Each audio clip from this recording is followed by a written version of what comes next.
Bismillahirrahmanirrahim. Assalamualaikum warahmatullahi wabarakatuh. Asbahna wa asbahal mulku lillahi walhamdulillahi la syarika lah la ilaha illa huwa wa ilaihin nusyur.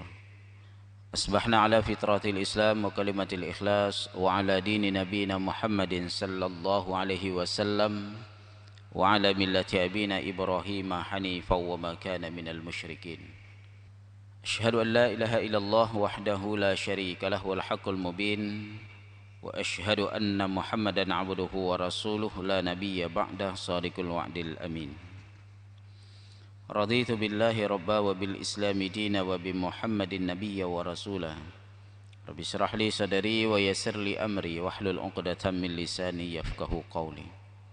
Setelah kita mengawali pagi hari yang berbahagia ini dengan rukuk dan sujud sebagai wujud syukur kita kepada Allah Subhanahu wa taala dan sekaligus diri secara totalitas kepada Allah Subhanahu wa taala, di mana kemudian kita mengiringinya dengan berselawat kepada Rasulullah Muhammad sallallahu alaihi wasallam.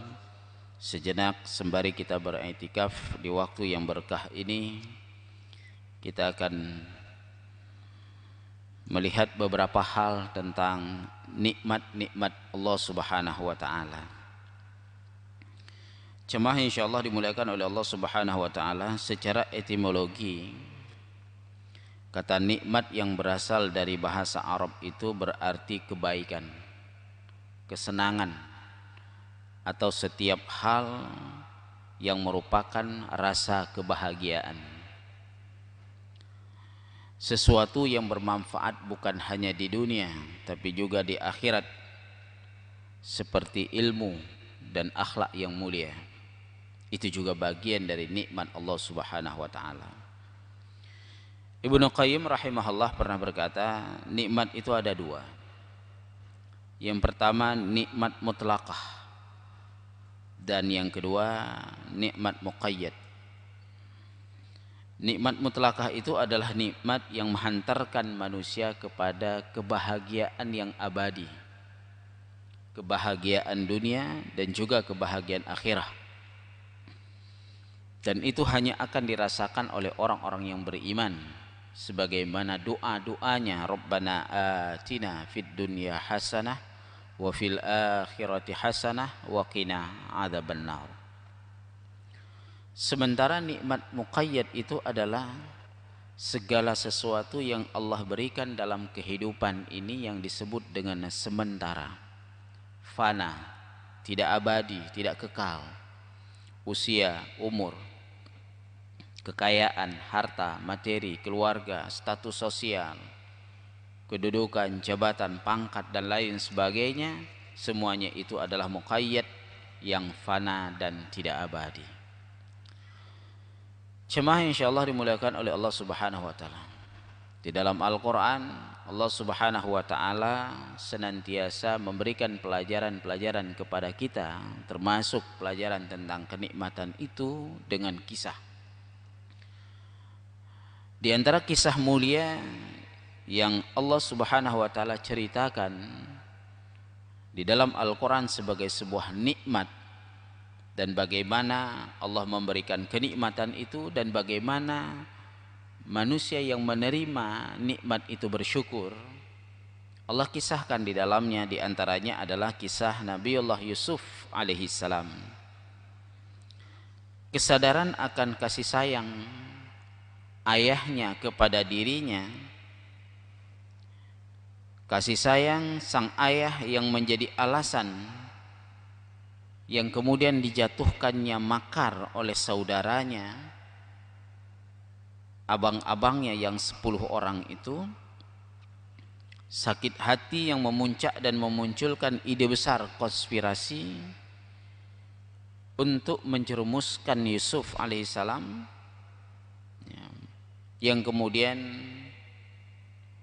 Allah Subhanahu wa taala mengisahkan bagaimana Yusuf alaihissalam dicampakkan ke dalam sebuah sumur tua di tengah hutan yang jarang sekali orang berlalu lalang di sana, sehingga dengan harapan Yusuf akan mati di dalam sumur tua itu. Yang bahkan kemudian tidak sampai di situ, ketika Allah Subhanahu wa taala memberikan pertolongan kepada Yusuf alaihissalam dengan datangnya serombongan untuk mengambil beliau dari sumur tua, ternyata kemudian beliau diperjualbelikan menjadi seorang budak. Tidak sampai di situ, setelah beliau menjadi budak, tumbuh dewasa di dalam rumah tuan yang membeli beliau, kemudian bahkan beliau mendapatkan cobaan yang lain dan berakhir di penjara. Nah, ungkapan syukur yang terucap atas nikmat kebaikan Allah Subhanahu wa taala kepada dirinya Yusuf alaihissalam, persoalan keterpurukan jiwa dan diri yang dirasa jauh dari pembelaan keluarga dan sahabat, keyakinan kuat akan janji Allah Subhanahu wa taala kepadanya, menambah kebaikan Allah kepadanya. Siapa yang menyangka Yusuf yang berasal dari sebuah dusun melangkah perlahan dengan berbagai cobaan, yang bahkan dalam salah satu riwayat dikatakan cobaan yang dialami oleh Nabi Yusuf alaihissalam itu sampai 80 tahun.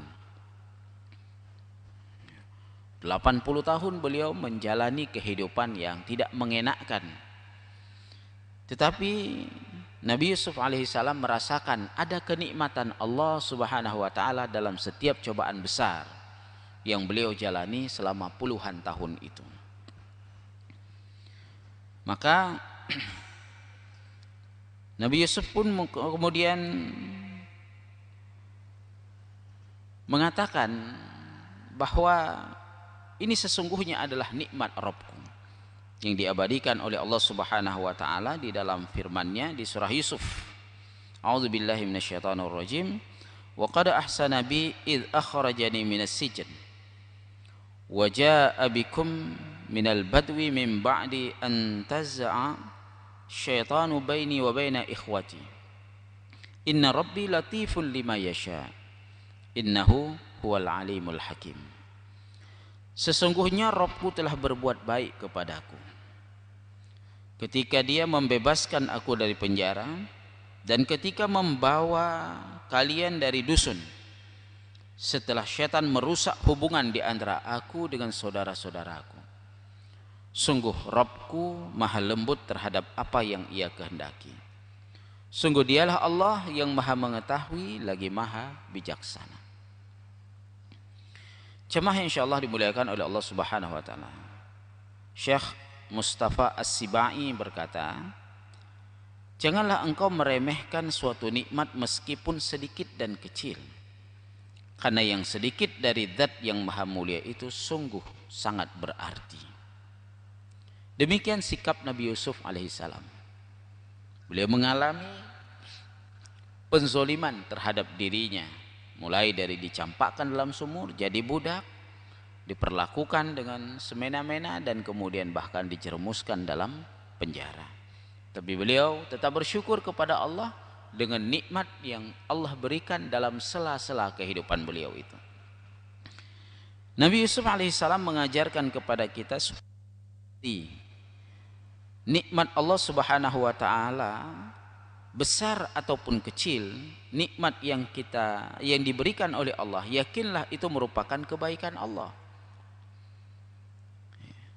Jangan pernah bandingkan kebaikan hamba dengan pemilik hamba, dan kita pun tidak usah melirik kepemilikan orang lain dengan kepemilikan kita, nikmat kita dengan nikmat orang, karena cobaannya juga berbeda, ujian-ujian yang dihadapi juga berbeda.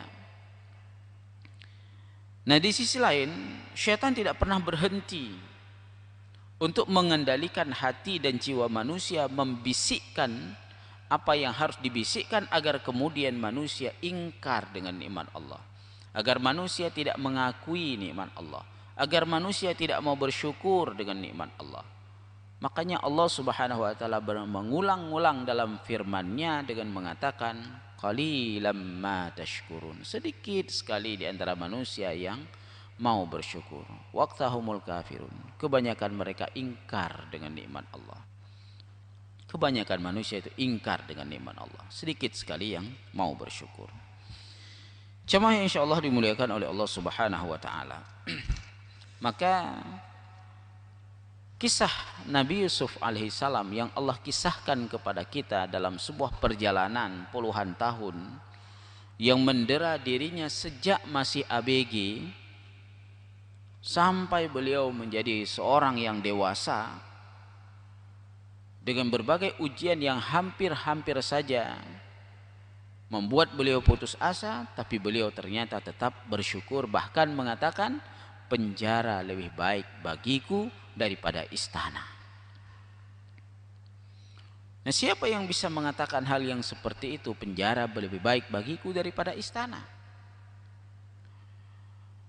Dan Nabi Yusuf alaihissalam mampu mengatakan itu, yang kemudian inspirasi dari kisah Nabi Yusuf ini diteladani oleh para ulama-ulama besar. Imam Asy-Syafi'i rahimahullah pernah di penjara. Beliau merasakan nikmatnya penjara. Imam Ahmad bin Hambal bukan hanya di penjara, bahkan dipukuli. Ibnu Taimiyah menyelesaikan karyanya Majmu' al-Fatawa di dalam penjara. Ibnu Qayyim menyelesaikan banyak karya tulisnya di dalam penjara. Said Qutb menyelesaikan tafsir fi Dhilalil Qur'annya juga di dalam penjara. Ibnu Katsir juga demikian. Dan bahkan yang terdekat dengan kita ada Hamka yang menyelesaikan tafsir Al-Azharnya juga di dalam penjara. Jemaah yang insyaallah dimuliakan oleh Allah Subhanahu wa taala. Begitulah ketika mereka memaknai nikmat Allah Subhanahu wa taala dalam setiap ujian yang menimpa mereka. Apatah lagi ketika nikmat itu tidak dibarengi dengan ujian, maka sungguh ini adalah bagian dari kebaikan Allah Subhanahu wa taala kepada kita, bagaimana Allah Subhanahu wa taala tetap memberikan apa yang ingin dan dikehendaki oleh Allah untuk diberikan kepada kita. Tinggal lagi bagaimana kita mensyukurinya, dan salah satu wujud syukur itu adalah dengan pengabdian kita kepada Allah Subhanahu wa taala. Pengabdian inilah yang kemudian diinginkan oleh Allah sebagai wujud syukur, sebagaimana ucapan Rasulullah SAW saat ditanya oleh Aisyah radhiyallahu anha, wahai Rasulullah, bukankah engkau telah dimuliakan oleh Allah menjadi manusia yang pertama yang akan menghuni syurganya, tapi kenapa engkau sampai harus bengkak kakimu di dalam melaksanakan tahajud malammu? Jawab Rasulullah simpel dan singkat, tidak bolehkah aku menjadi orang yang bersyukur? Jadi ini adalah bagian dari wujud syukurnya kepada Allah Subhanahu wa taala. Maka sungguh Allah Subhanahu wa taala telah mengulang-ulang kepada kita bahwa ketika kita ingin menghitung nikmat Allah Subhanahu wa taala, sungguh kita tidak akan mampu menghitungnya. Bahkan Rasulullah SAW kemudian mengatakan, jika manusia ingin membayar nikmat Allah itu dengan ibadahnya, dengan kebaikannya, maka sungguh seluruh kebaikan dan ibadah yang dilakukan oleh manusia itu belum akan menutupi dan bisa mengganti nikmat yang Allah berikan kepadanya. Artinya, kalau kita ingin membanding-bandingkan, ternyata masih terlalu jauh dan akan tetap jauh, tidak akan pernah seimbang antara ibadah yang kita lakukan, kebaikan-kebaikan yang kita lakukan dengan kebaikan yang Allah berikan kepada kita, dengan kenikmatan yang Allah sempurnakan di dalam setiap harian kita. Maka tidak ada alasan sesungguhnya bagi manusia untuk tidak bersyukur dan untuk tidak mengabdikan dirinya kepada Allah, untuk tidak melaksanakan perintah Allah, saat yang sama dia meninggalkan larangan Allah Subhanahu wa taala. Tidak ada alasan bagi manusia untuk tidak taat, tidak patuh dengan Allah Subhanahu wa taala. Justru sebaliknya, ketika kita menjadi orang yang ingkar, kufur, tidak taat, tidak patuh, ada tanda tanya besar dalam diri kita. Ada apa dengan kita? Mau kemana kita dan mau ngapain kita sesungguhnya ketika kita tidak menjadi hamba Allah yang baik? Maka jamaah insyaallah dimuliakan oleh Allah Subhanahu wa taala, semoga kisah Nabi Yusuf tadi memberikan sebuah inspirasi kepada kita bahwa apapun yang kita hadapi itu belum seberapa sesungguhnya dibandingkan dengan Nabi Yusuf alaihissalam yang kemudian tetap bersyukur dengan segala nikmat yang Allah berikan kepadanya. Aqulu qouli hadza wa astaghfirullah li wa lakum. Subhanakallah wa bihamdik asyhadu an la ilaha illa anta astaghfiruka wa atubu ilaik.